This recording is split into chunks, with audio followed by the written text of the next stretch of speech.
حد يعرف حرامي زي ده ويفرط فيه؟ طب ليه ده بال؟ مش هفرط فيك يا عم فرط فيا زي ما انت عاوز. ده انا بقى غبي. انا اللي غبي، انا اللي غبي. استحملك. لا مالكش دعوه. لو انت غبي استحملك. فرط فيا. مش هفرط يا عم دي مش شلوت وفرط فيا. لا هاجي على نفسي واستحملك. هترد مالكش دعوه. تعالى مين الاصل؟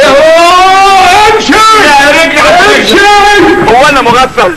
ده انت فرصة عمري. انت عاوز مني ايه يا انت؟ شردتني في محل اكل عيشي، شردتني. عاوز مني ايه انت؟ تحب انتحر عشان تستريح؟ لا عايزك تسمع كلامي. اتفضل يا اخويا سمعني. نكمل شغل سوا. لا شغل ايه؟ مش انا خلاص تبت وربنا تبت وطالع اعمل عمره اول الشهر. يبقى تعالى وصلني عشان ادعي لك. حرام عليك، حرام عليك.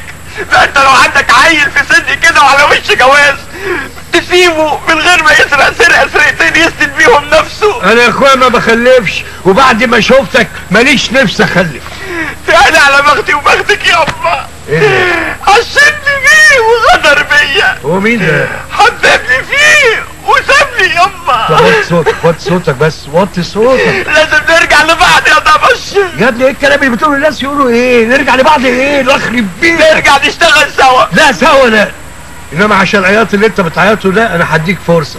العمليه اللي جايه دي تعملها لوحدك. لوحدي ازاي يعني؟ اختبار، نجحت فيها هنكمل سوا، فشلت كل واحد مننا يا ابن الناس يروح في طريقه. ماشي؟ لوحدي؟ لوحدك. احسن. انت حتى وشك وحش عليا.